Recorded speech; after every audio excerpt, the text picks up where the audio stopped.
La cultura dentro de mi sociedad puede impactar de forma positiva o negativa mi forma de vida, mi estilo de vida, mi escala de valores. Pero ¿de qué manera puedo llegar a protegerme de estos cambios?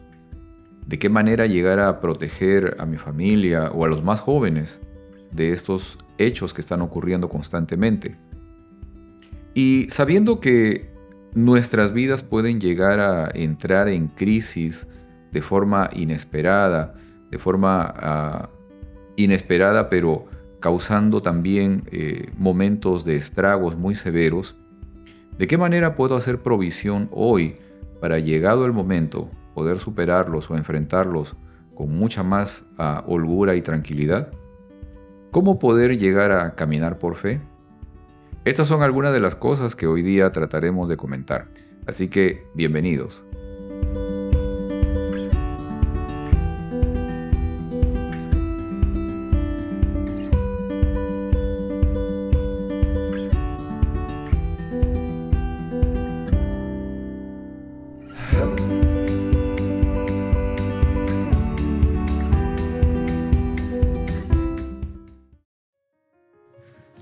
Hola, bienvenidos a este momento de estudio de la lección de Escuela Sabática.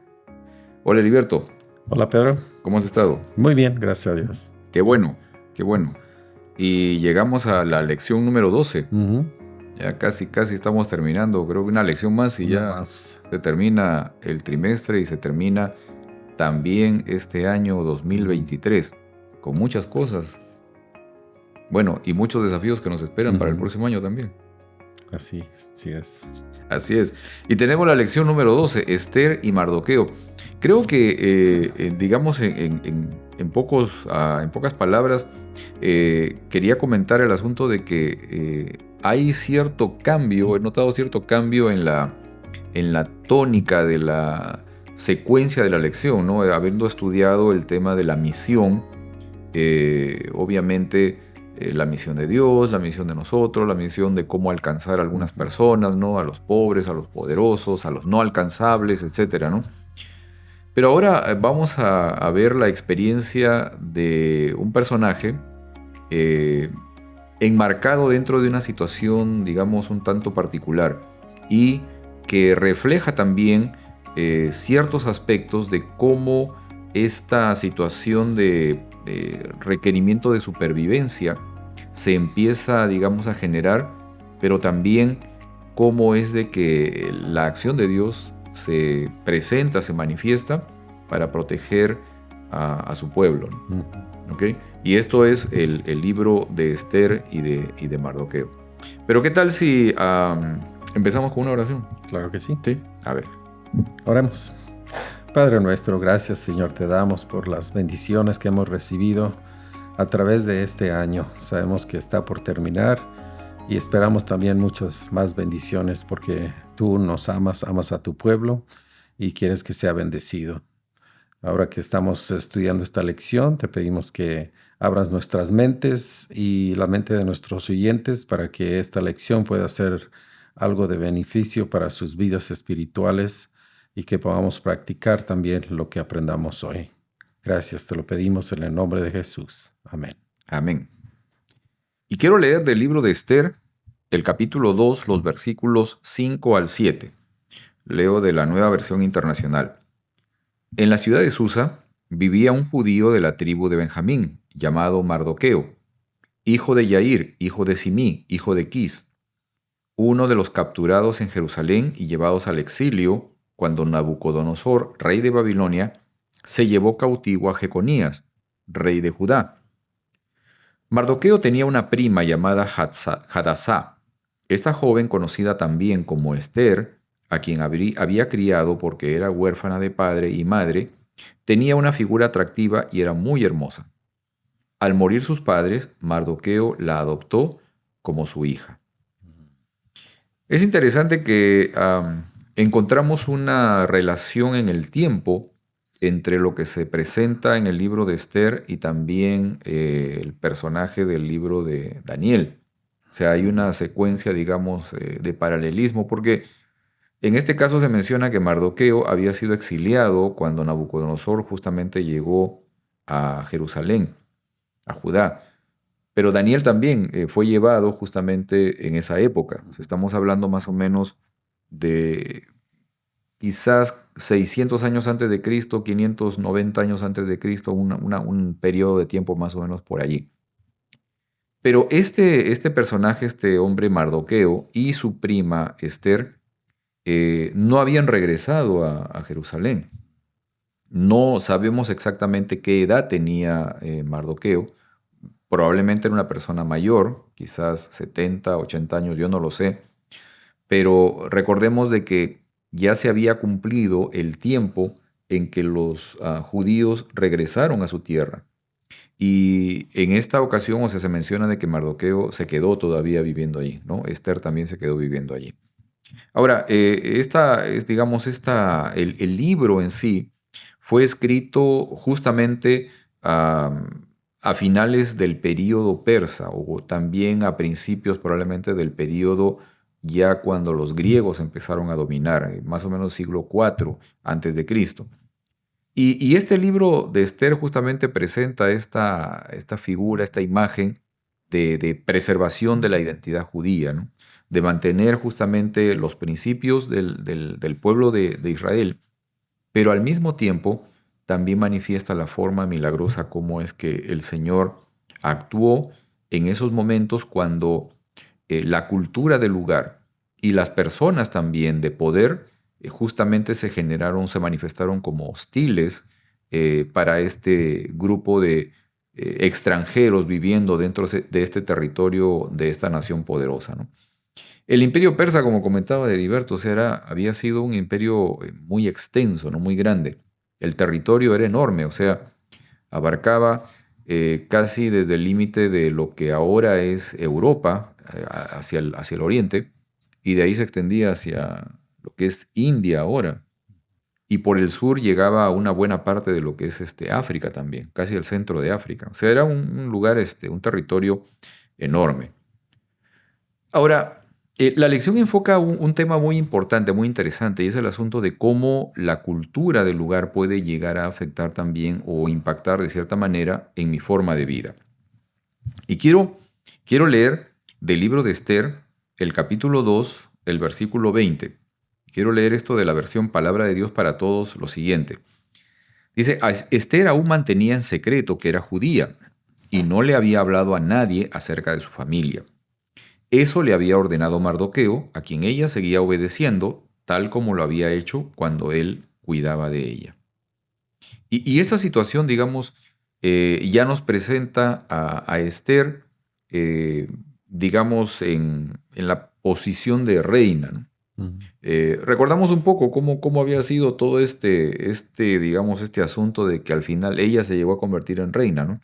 Y quizás un poco más adelante vamos a ver las formas como nuestra vida puede encontrar, digamos, un giro diametralmente opuesto, o sea, un cambio en nuestras vidas inesperado por situaciones a veces que están fuera de nuestro control, ¿no? Ujú. ¿Te acuerdas un poco, Heriberto, cómo fue que ella llegó, digamos, al palacio? ¿Cómo es que ella al final se convirtió en reina, etcétera? Ah, no me acuerdo muy bien la historia, Pedro. Ajá. Ah, Había una reina inicial, o sea, el rey Asuero, Jerjes, o sea, tenía una reina inicial, y en un tiempo, un oh, sí. momento de fiesta, de banquete, de borrachera, quiso lucir a la reina, ¿no? Ujú. Y ella se rehusó Y a ella ir se con... rehusó. Ajá. Y eso generó que, pues, El puesto se vacara y buscara otra reina. la destronara, ¿no? No, no, la Biblia no menciona que llegó a matarla, tal vez No. como Enrique VIII a su reina, pero Sí. el asunto es de que sí, o sea, le quitó el título de reina. Y entonces dice que pasó un tiempo, ¿no? Ujú. Y después de eso, los consejeros del reino, en fin, le sugirieron que empezara a buscar una nueva reina, ¿no? Una nueva Ujú. candidata, ¿no? Y entonces buscaron muchas jóvenes hermosas de todas partes del reino, y allí fue que justamente se fijaron también en Esther, ¿no? Ahora fíjate, es interesante esto, ¿no? Porque una vez escuché a una joven que le estaban haciendo una entrevista. Ella había sido, me parece que había sido Miss Universo, ¿ok? ganó el certamen de Miss Universo y la estaban entrevistando. Entonces, el presentador le preguntó algo interesante porque ella se declaraba ser cristiana. Y entonces, y ella comentaba de que en la Biblia también se narra de un concurso de belleza.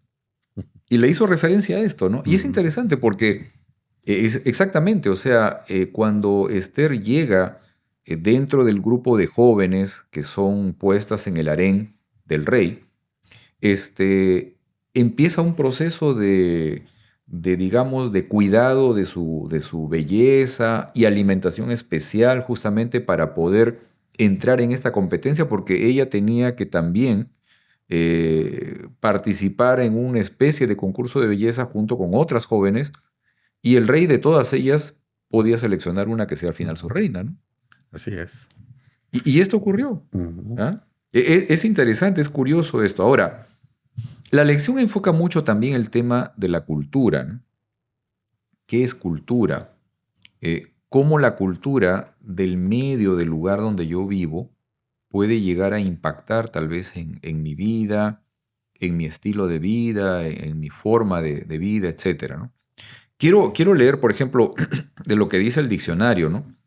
La cultura se define como creencias, valores y comportamientos que se comparten en un grupo, por ejemplo, un grupo religioso o una nación. Y la cultura incluye el lenguaje, las costumbres y las creencias acerca de las funciones que desempeñan las personas y las relaciones entre ellas. Es interesante. Ahora, ¿de qué manera tal vez, Heriberto, en la actualidad, ¿no? En el presente, por ejemplo, ¿no? La cultura tiene un impacto en nuestras vidas, ¿no? ¿De qué forma la cultura del lugar donde vivimos, del país donde vivimos, tiene un impacto o afecta de una forma o de otra nuestra forma de vida, nuestro estilo de vida? Pues de muchas formas, pero, ¿sabes? Vivimos en un país donde en realidad es un país de diferentes culturas, Multicultural. multicultural, Sí, porque sí, sí. vienen aquí de todo el mundo en realidad. Claro, claro. Y muchas veces miramos el impacto que tiene simplemente cuando miramos lo que ocurre por ejemplo, en el Medio Oriente. Ajá, Cuando hay un conflicto, se miran que se ataca cierta cultura, claro, ¿verdad? claro. Y por cierto, a veces tratan de esconder sus costumbres para no llamar la atención. Sí, sí, sí. So, a veces puede ser negativa, puede ser positiva, depende en lo que esté ocurriendo alrededor del mundo. Pero yo creo que es hermoso tener una variedad de culturas. Yo creo que es una bendición, Claro, ¿verdad? claro. Y también aprende uno a vivir entre diferentes culturas en este país. Formas de vida, ¿no? Porque no es una mala, no es una buena, pero es diferencias. Y a Ok. mí siempre me ha atraído las diferentes culturas de diferentes países, porque me asombra su forma de actuar, su forma de hablar, de vestir. Y yo creo que ese es el plan de Dios, de que toda cultura sea una forma de convivir Ujú. todos, Ok. poder convivir entre todas las diferentes culturas que existen. El tema de relación, Sí. claro, y de aceptación. Ahora, definitivamente sí hay algunas cosas, por ejemplo, como dices, o sea, vivimos en una sociedad multicultural, no pluricultural, Ujú. y sí hay algunos cambios que a veces entran en conflicto con nuestros principios morales también, ¿no? Cambios en ciertas formas de vida que a veces no concuerdan con uno, ¿no? Y creo que, o sea, es muy conveniente lo que estabas mencionando, o sea, el asunto de que uno, digamos, manifiesta respeto por esas cosas, ¿no? Por las formas de vida de otras personas, siempre y cuando también esas formas de vida no afecten mi forma de vida, ¿no? O en todo caso, no entre yo en el tema de obligación de tener que aceptar o asumir de que es algo correcto lo que yo pienso que no es, ¿no? O sea, Así ahí, es. ahí digamos, a veces hay un poco este conflicto, ¿no? Ahora, En medio de eso, ¿no?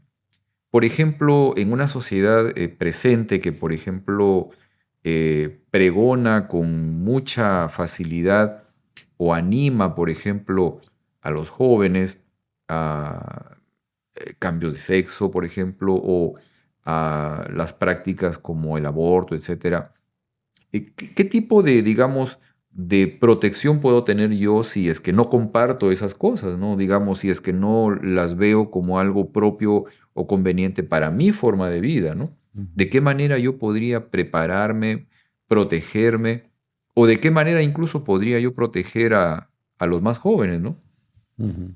Yo creo que, Pedro, y aquí es donde viene a reconocer de dónde vinimos Ujú, nosotros, ¿verdad? Porque ah, en la actualidad la identidad muchas veces se ha perdido, especialmente en los jóvenes. claro. Y yo creo que eso tiene mucho que ver la falta de cultura, Ajá, de la falta de cultura que se practica en el hogar. claro. Am, y ahí viene la cultura, podemos decir, qué es lo que creemos en nuestra cultura. Ujú, Sabemos que si nosotros hablamos a nuestros hijos de lo que nosotros practicamos, por lo que nosotros, lo que mi abuelo practicó, lo que mi padre practicó, ajá, ellos quizá lo tomarían ahora de una forma, oh, pues es lo que es moral, ujú, es aceptable y ¿por qué no practicarlo? ¿Verdad? ajá. Pero se ha perdido mucho de esto en la, en lo moderno Sí, ahora, en el en presente, el ¿no? presente, Claro. tristemente. Claro, claro, claro. Ahora, tú mencionaste un asunto muy, muy importante también, que es el hecho de la identidad, ¿no? Ujú. O sea, el hecho de la identidad o de reconocer mi identidad me permite encontrar seguridad en algo, ¿no? Y creo que en esa parte el tema del valor familiar es muy, muy necesario, digamos, tiene mucho valor, mucha importancia, ¿no? Así Porque es. justamente le permite encontrar a las personas, a los integrantes de una familia, una seguridad, ¿no? Saber quién soy, ¿no? De dónde Exacto. vengo, a dónde voy. O sea, esas cosas son algo que justamente a cualquier persona le permite encontrar ese cimiento, ¿no? Ese sostén donde puede apoyarse para también enfrentar a veces situaciones complicadas, como por ejemplo los cambios de mentalidad que son atribuidos a la cultura de la nación, del país, Ujú. en fin, ¿no? Ahora, es interesante que en el versículo que leímos se menciona que Esther no había dicho a nadie que era judía. En el caso de compartir la fe que profesamos, es siempre necesario manifestar, digamos, que pertenecemos a una determinada fe o que pertenecemos a una determinada denominación. ¿Por qué a veces es bueno decirlo o a veces es preferible no decirlo, ¿no? O sea, Yo creo que estamos nosotros en la misma situación hasta cierto caso ajá, con nosotros en el presente. Sabemos la idea que nosotros el adventismo tiene ajá, para el mundo actual. sí, No tiene buena vista en muchas áreas porque se conoce como a veces se reconoce o piensa que es una secta. sí, sí. Y que una vez que uno deja conocer como adventista, lo tratan de echar a un lado o Ujú, discriminarlo. Yo creo que de esa forma nosotros podemos mirar como a veces no es, no que no sea correcto, pero no es el tiempo, podríamos claro. decir. Yo creo que Esther también tenía, ah, yo creo que en su tiempo ella también percibía alguna clase de discriminación contra los judíos, Ujú, si no Mardoqueo no le hubiese dicho que no dijera quién era, claro, ¿verdad? claro. Y es interesante, mira, vamos a ver un poco después esto, porque es cierto, Mardoqueo le pidió a ella que no comentara nada de su origen y de su fe, obviamente. Pero él sí le había dicho esto a sus compañeros de trabajo. Ujú. Y sus compañeros de trabajo de inmediato lo reportaron ante Sí. el jefe malo. O sea, A ellos les gustaba compartir ya, ese es las el problema. Las noticias. noticias, ¿no? Eran chismosos de inmediato. ¿Ah? Ahora fíjate, Esther llegó a tener, digamos, un momento muy apremiante en su vida, ¿no? puso en riesgo su vida de forma completa para poder también llegar a salvar o encontrar, digamos, una opción de salvación para su pueblo. ¿Ok?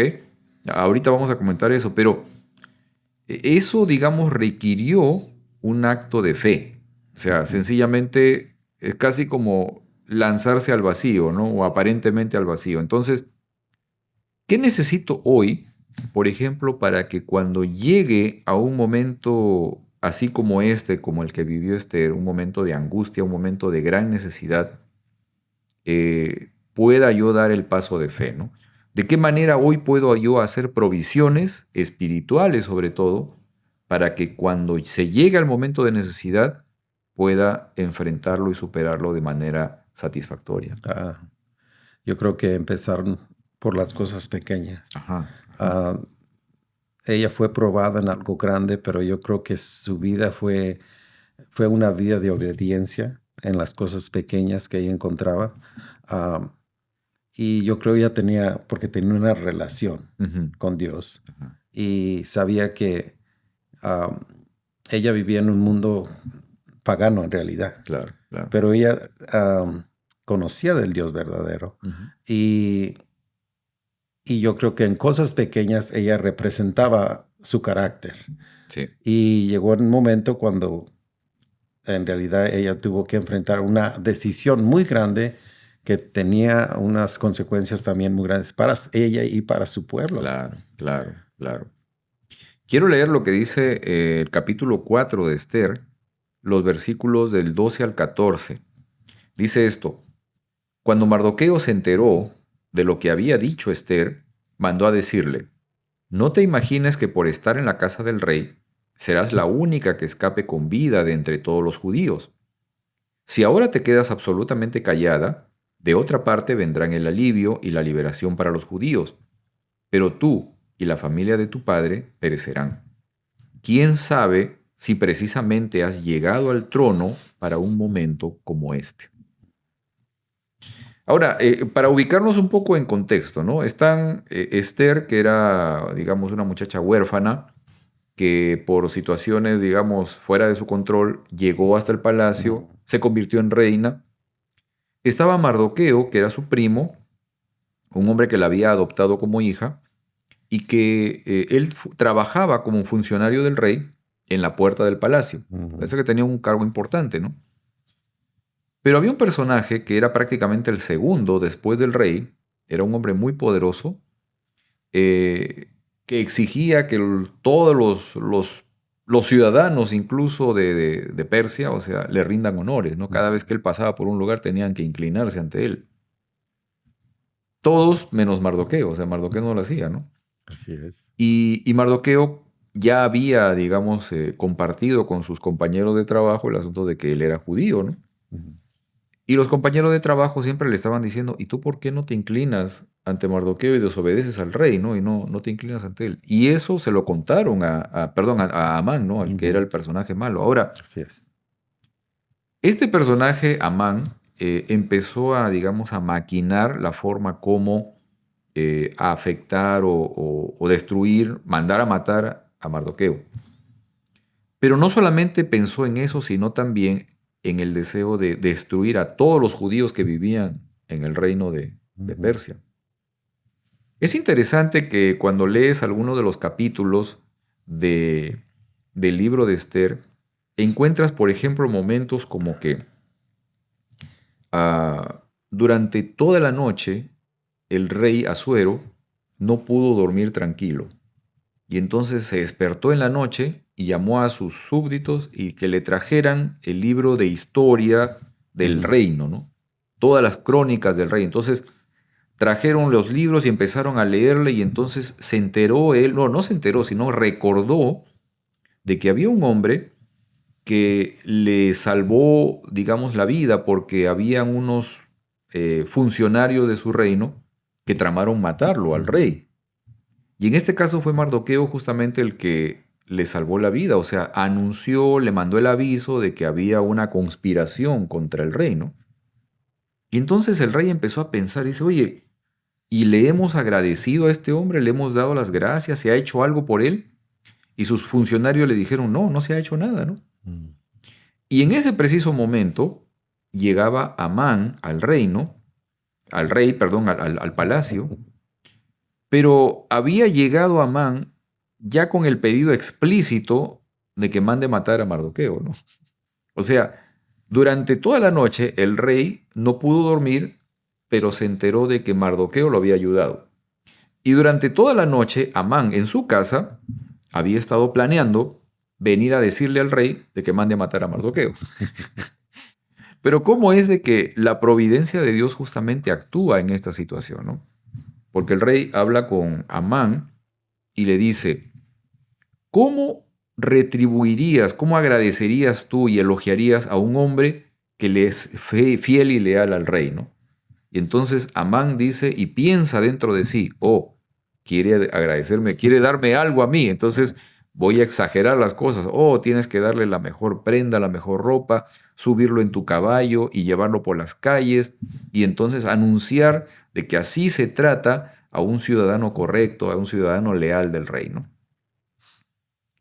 Y entonces el rey Asuero pues, le dice a Amán, bueno, anda, agarra a Mardoqueo y haz lo que tú has dicho, ¿no? Y se quedó con los crespos hechos. Pero de todas maneras, este hombre insistió en el asunto de mandar a matar a los judíos, ¿no? Y fue de todas maneras un poco después a decirle al rey, hay un pueblo disperso en todo el reino que no se ajusta a las leyes, que no tiene nuestras costumbres y que es mejor eliminarlos, ¿no? Y de esa manera lo engañó al rey. Ahora, recordamos también que los edictos, las leyes que se daban en Media y Persia y que tenían el sello del rey no se podían revocar. O sea, ni siquiera el mismo rey los podía revocar, sino que eran leyes que se tenían que cumplir. Ahora, fíjate que en el caso de Esther, en el caso de Mardoqueo, Mardoqueo nunca escondió su origen ni tampoco escondió su fe. Pero sí le pidió a Esther, ¿no? que lo haga, ¿no? Nuevamente, o sea, ¿por qué en algunas ocasiones es posible manifestar abiertamente nuestra fe y por qué en otras es preferible que no, ¿no? Por ejemplo, en el caso de la experiencia de Daniel, por ejemplo, ¿no? Daniel y sus amigos, ellos nunca callaron su origen y su fe, obviamente, ¿no? O sea, ellos lo manifestaron abiertamente. Pero, por ejemplo, en el caso de Nehemías, que es un personaje también más o menos paralelo en este tiempo, él nunca había dicho nada de su origen y era el copero del rey, hasta el momento en que él se había enterado de que había una gran necesidad en Jerusalén y habla con el rey para poder pedirle ayuda para la reconstrucción de Jerusalén. ¿Por qué en algunos momentos puede ser importante manifestar abiertamente nuestra fe o por qué en otros momentos quizás no es conveniente?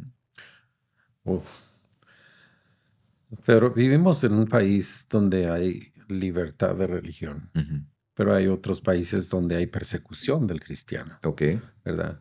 Y yo creo que si estuviéramos nosotros en una situación donde se nos acusaría o se nos pusiera, se nos persiguiera o aún se nos pudiera dar muerte por lo que nosotros creemos. Claro. O sea, nosotros no íbamos a estar a grito al aire diciendo que somos, quiénes somos nosotros. Simplemente por mantenernos a salvo, ¿verdad? No estamos mintiendo, pero tampoco estamos negando lo que somos. Claro. Yo creo que hay momentos, dependiendo la situación en la que vivimos, donde nosotros debemos de optar por callar, ¿verdad? Ok. Ahora fíjate, poniendo un poco la situación a la inversa, ¿no? ¿Qué tal? O sea, generalmente nosotros vemos, como en el caso de Esther, como en el caso de Daniel, por ejemplo, ¿no? Que las leyes del país atentaron contra sus principios, contra su fe, ¿no? Contra sus principios religiosos, ¿no? O sus creencias. Pero ¿qué pasaría, por ejemplo, si en el país donde vivimos se dan leyes que más bien favorecen o que te exigirían, digamos, a todos a que cumplan las creencias que uno tiene, ¿no? ¿Qué pasaría, Sí. por ejemplo, nosotros guardamos el sábado, ¿no? ¿Qué pasaría si de forma obligatoria y legal se establece el hecho de que todos tienen que guardar el sábado? ¿Sería eso algo conveniente? ¿Sería bueno para nosotros? ¿Qué crees? Bueno, nosotros sabemos que ah, la historia siempre se repite. Ujú. A través de la Biblia miramos, ah, no hay nada nuevo debajo del sol. Ok. Ok, so es todas estas historias, aún la historia de esta Mardoqueo y que era Prima. su Ajá. prima, Esther. Todo esto Dios nos está avisando que esto va a volver a ocurrir. Ajá. Ok. Por eso la pregunta tuya es, ¿qué tal si las leyes se imponen donde nosotros tenemos que guardar cierto Ujú. día? Ajá.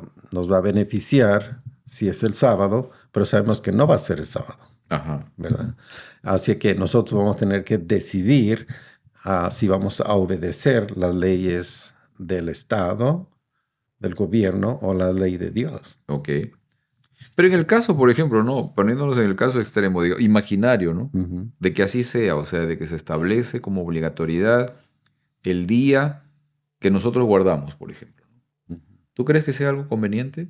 ¿Crees que sea algo favorable? O sea, que, por ejemplo, si en este país se dice de un momento a otro, no, es obligatorio para todos guardar el sábado, por ejemplo. Ok. Bueno, re- regreso al principio otra vez. Pues sabemos que este país fue fundado Ujú. porque quería que hubiera separación entre el Estado y la iglesia. Ok. Ok. Eso fue lo que causó la persecución, Ajá. que causó la fundación de este país. Ok. Sabemos que una vez que se une el Estado con la iglesia, hay persecución. Ah, ese es el Ok. problema. Ese es el problema. Entonces, en el caso de Esther, ya estaba el Estado con la iglesia dando las leyes. Claro. Por eso es que la ley que se hacía se cumplía, porque Ujú. tenía el poder del Estado más el poder de la iglesia. Y Religioso. no había quien la refutara esa Claro. ley. Claro. Así es que nosotros debemos de practicar hoy, como dijimos al principio, como Esther. Se miraba en casos en el que ella tenía la opción. Todos Ujú. tenemos la opción de Ujú. obedecer o no obedecer. Claro. Pero ¿qué vamos a obedecer? ¿Vamos a obedecer las leyes del Estado Claro. o la ley de Dios, la Ok. ley divina? Ahora, esto es muy interesante, o sea, lo que comentabas hace un momento, ¿no? El hecho de que cuando hay esta unidad, esta, digamos, unión, ¿no? Entre iglesia y Estado, se llega a una condición ya definitiva, que es que va a haber persecución, va a haber intolerancia, Ujú. va a haber cierta forma o mucha forma de exigencia y también de sanción a las personas. O sea, ahora, esto me lleva a reflexionar en algo más todavía. Eh, Podría sonar interesante que, por ejemplo, que un día de repente las leyes favorezcan a nuestras creencias, por ejemplo, ¿no? Pero eso también me llevaría a pensar o a asumir el hecho de que el carácter de Dios no es de obligar, ¿no? No Exacto. es de exigir. O sea, Dios no exige el cumplimiento de sus principios para que tú seas reconocido como hijo de Dios. O sea, tú eres hijo de Dios siempre, ¿no? Pero el carácter de Dios no es de obligar, no es de exigir, no es de perseguir, Ujú. ¿ok? No es ese, ¿no? El carácter de Dios es un carácter de libertad. Él nos entrega justamente ese atributo, esa capacidad de poder tomar decisiones por uno mismo entre aceptarlo a Él o rechazarlo, ¿no? Eso es innegable, o sea, esa condición es parte del carácter de Dios y de su gobierno también, un gobierno de Exacto. libertad. Sin embargo, el enemigo de las almas, o sea, Satanás, su gobierno, su carácter es más bien un carácter de perseguir, de obligar, ¿no? De exigir, ¿ok? Exacto. De no permitir otras opciones, sino de mantener justamente rigurosidad en aquello que es conveniente para él. Ahora, esto me hace ver justamente de que si ocurriera, por ejemplo, una situación así, ¿no? Donde la ley del Estado exige algo que a mí particularmente me va a favorecer, pero a otra persona no, definitivamente no es algo conveniente, ¿no? No es algo bueno, o sea, no es algo positivo. ¿Ok? Y porque, como les digo, justamente contrapone lo que es el verdadero carácter de Dios. O sea, el carácter de Dios no es de exigir, no es de obligatoriedad. O sea, el Señor siempre permite libertad. Porque Exacto. en eso se basa justamente el principio del amor, ¿no? En libertad. Ujú. Uno, para poder amar verdaderamente, tiene que ser libre de poder aceptar o rechazar. Exacto. ¿Ok? Mira, hoy apenas salió este caso, porque cabe ahora de lo que estamos hablando, Ajá. porque apenas está un pueblo en Toledo, en Iowa, Ajá. donde en ese pueblo siempre han tenido un display, de natividad, Ujú. por años y años. Ya. Está en una estación de bomberos. Ujú. Y sucedió que lo quitaron porque alguien se quejó, Oh, ok. que ofendía a los que no creen en Dios. Ok. So, para evitar una demanda, Ujú. ellos accedieron a quitarlo y moverlo de ahí. Ok. Okay. De ahí miramos el problema cuando el Estado empieza a ceder o a regir Ajá. en lo que es correcto, en lo que no es correcto. En la conciencia de las La personas. conciencia de las personas. Y es interesante porque está en el gobierno, en la casa de gobierno de la Iowa principal, Ujú. está un display, pero es de los satanistas. Oh, ya. Y nadie ha dicho nada. Claro. Es que ese es un tema real, ¿no? O sea, si te fijas, o sea, esa parte, ¿no? Cuando se trata de exponer a Dios, de presentar a Dios, los que se oponen a Él reclaman, exigen, pregonan de inmediato.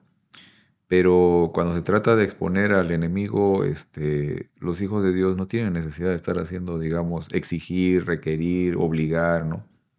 Ujú. No hay necesidad de eso. Y es justamente eso, ¿no? Qué bueno que trajiste eso a colación porque eso manifiesta justamente lo que es el verdadero carácter de Dios o lo que debería ser el carácter de Dios manifestado en sus seguidores, ¿no? Exacto. ¿Sí? Recordemos esto siempre, ¿no? La base de la religión, el centro de la religión gira en torno a la relación con Dios y a una saludable relación con nuestros semejantes también. ¿Ya? Eso es lo fundamental. Muy bien, quiero avanzar en esta parte y leer lo que está en el libro de Esther, capítulo 9, versículos del 1 al 3. Y dice esto: el edicto y la orden del rey debían ejecutarse el día 13 del mes 12, que es el mes de Adar. Los enemigos de los judíos esperaban dominarlos ese día, pero ahora se habían invertido los papeles, y los judíos dominaban a quienes los odiaban. En todas las provincias del rey Asuero, los judíos se reunieron en sus respectivas ciudades para atacar a los que procuraban su ruina. Nadie podía combatirlos porque el miedo a ellos se había apoderado de todos. Los nobles de las provincias, los sátrapas, los gobernadores y los administradores del rey apoyaban a los judíos porque el miedo a Mardoqueo se había apoderado de todos ellos. Fíjate, es interesante, ¿no? Como estaba comentando hace un momento, ¿no? De que esta fiesta del Purim se celebra, dice aquí en la Biblia, dice que es el día 13 y 14 del mes de Adar, que era el mes 12 del año hebreo. Si hacemos más o menos un paralelismo con el calendario gregoriano, vamos a ver de que esta festividad del Purim es más o menos en el mes de marzo, ¿ok? Más o menos por ahí. Este año 2023 fue el 6 de marzo y para el año 2022 fue el 16 y 17 de marzo. Esto es básicamente por una cuestión de posición lunar por la que se rigen en el calendario hebreo, que es también el mismo que utilizan para determinar la fecha en la que cae la Pascua y lo que nosotros conocemos después de la Pascua, que es la Semana Santa, ¿ok? Por eso es de que la Semana Santa no cae siempre exactamente el mismo día cada año, ¿no? Sino que varía un poco. Hay Sí. casi una semana, a veces 10 días de diferencia de un año a otro. Pero es interesante de que esta festividad del Purim, que fue justamente al final se convirtió en una celebración, un momento de alegría y todo lo demás, se trasladó a ser un evento que duraba un mes entero de celebración. Producto, digamos, de la alegría por la liberación, por la salvación del pueblo, etcétera, ¿no? Pero es interesante de que, o sea, en el tiempo, después de ese evento, que siempre lo han estado celebrando los judíos, en el tiempo de Jesús, después de ese evento llega la Pascua y luego ahí nomás inmediatamente es la muerte de Jesús. Las celebraciones de liberación, de salvación, de protección de Dios a su pueblo, como en este caso, por ejemplo, ¿no? En el caso de la festividad del Purim, o como en el caso de la Pascua, que obviamente es la liberación del pueblo de Israel de la esclavitud egipcia. Siempre al final, de todas maneras, presenta la muerte del Cordero. O sea, en el caso de la festividad de la Pascua, muere el Cordero para que su sangre pueda ser de protección para que no mueran los primogénitos. Pero al final del tiempo, tanto para la festividad del Purim como para la Pascua, muere el verdadero Cordero, justamente como un símbolo y un elemento de liberación y de salvación también de nuestras almas. Ahora, en todo esto, o sea, ¿cómo crees tú, Heriberto, tal vez que Dios actúa ahora en el presente, ¿no? O sea, ¿será que aún Dios también todavía se manifiesta de forma milagrosa, así como lo hizo en la antigüedad? No, definitivamente. ¿Sí? Sabemos que Dios hace... Ahora, no están los presidentes, los reyes, los gobernantes a cargo, en realidad. Sino Dios es el que está en control. Sabemos eso. Así es. A través de la historia. Claro. Nabucodonosor pensaba que él iba a ser el rey del mundo. Ajá. Pero Dios le enseñó en realidad quién está en control. Claro. A través de la historia Dios se ha mostrado quién en realidad está en control. Y Él hace que, como dije, todo se repite, la historia se repite. Ajá. Y esta historia también se va a repetir porque Dios viene otra vez, Jesús viene. Así es. Y a final de cuentas, Él se va a mostrar como el Cordero que quita el pecado del mundo. Claro, claro. Los milagros que ocurrieron en el tiempo de Esther, que ella ni se imaginaba lo que estaba ocurriendo, miramos como Dios de alguna forma hizo que todo saliera para beneficio de su pueblo. Sí, sí. Y yo creo que al final va a ocurrir lo mismo. Porque Él no va a querer o va a dejar que su pueblo, a fin de cuentas, si sobrevive todos los ataques del enemigo, que a final de cuentas fuese destruido. Sino que Él le va a dar la protección hasta el último momento cuando Él venga. Claro, claro. ¿Y tú te acuerdas de alguna situación, digamos, en tu vida en la que hayas podido evidenciar, ¿no?, que Dios te protegió, te sacó de una situación de alto riesgo o que, digamos, pudo prevenir que algo, digamos, negativo, muy malo te pudiera pasar? Oh, varias veces. ¿Sí? Porque, Pedro, mi familia en sí, todos nuestros hermanos vivimos fuera de Dios, pensábamos que estábamos fuera de la protección de Dios, pero hoy me doy cuenta que Él nos estaba guiando nuestros pasos. Porque yo puedo mirar a través, ya mirando hacia atrás en mi vida, cuántas veces Él me preservó la vida. Claro. Algunas veces porque alguien más podría decir que tomó mi lugar. Ajá. Y murió en mi lugar. Por simple hecho de estar enfrente de mí. Oh. O sea, si yo hubiese estado enfrente, hubiese sido yo el que hubiese perdido la vida. Okay. Pero yo no quiero decir que Dios quitó la vida a alguien más para preservar la mía.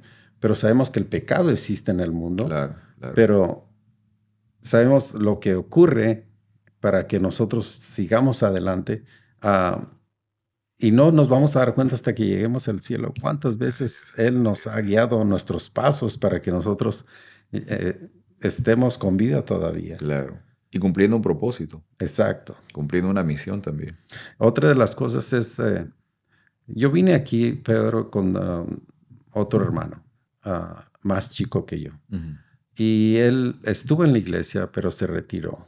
Okay. Ahora, yo me doy cuenta, porque ahora ya hablando con él, simple hecho de que la edad que él tenía fue mucho más afectado que yo, ¿verdad? Y yo me recuerdo de muchas cosas, pero yo me recuerdo no con coraje, o sea, no con una idea de que me afectó tanto que no puedo perdonar a nadie. Ajá. O sea, él tiene otra idea de que fue afectado de tal forma que afectó su vida, afectó su matrimonio. Yeah. Pero Dios me ha preservado que yo no recuerdo ninguna vez donde yo diga, oh, esto me pasó y no puedo perdonar a alguna persona. Ajá. Porque no, Dios me ha guiado hasta cierta forma para saber de que Dios ha estado guiándome hasta este momento. Amén. ¿Verdad? Amén. Nuevamente, sí. Creo que cada uno de nosotros puede tener conciencia de que cuando miras hacia atrás en el camino de la vida y llegas a unir los puntos, puedes reconocer de que Dios siempre estuvo allí, Exacto. ¿no? Guiándote, protegiéndote, trayéndote con un propósito, cambiando tu vida, ¿no? Haciéndote mejor cada vez. Y sobre todo esto, ¿no? De poder darte la posibilidad de que cumplas también la misión que Él te entrega. Y también a nosotros. Uh-huh. Así. Y por eso todo este esfuerzo también que hacemos para compartirlo con ustedes, amigos. ¿Qué tal si terminamos con una oración? Claro que sí. Vamos a orar, vamos a orar. Te agradecemos, Señor, por tu bendición, por darnos la oportunidad de que al ponernos en tus manos, somos instrumentos, Señor, que pueden servir también para tus propósitos. Bendice, Señor, este pequeño esfuerzo que hacemos también para que a través de este medio podamos compartir las enseñanzas que tú tienes para nosotros. La posibilidad y el deseo de reconocer de que tu mano siempre está allí, dirigiendo nuestras vidas, conduciéndonos, protegiéndonos, Señor, permitiéndonos también cumplir una misión, un objetivo, el de poder también traer una voz de esperanza para otras personas, el de poder también manifestar tu carácter de amor con nuestros semejantes. Bendícenos, Señor, bendice a nuestros amigos también que nos están viendo en esta ocasión y acompáñalos en cada una de sus necesidades. Te lo pido por Cristo Jesús. Amén. Amén. Muy bien. Nos vemos la próxima semana, Heriberto. Con la gracia de Dios, aquí estamos. Aquí estaremos. Nos vemos la próxima semana, amigos. Hasta luego.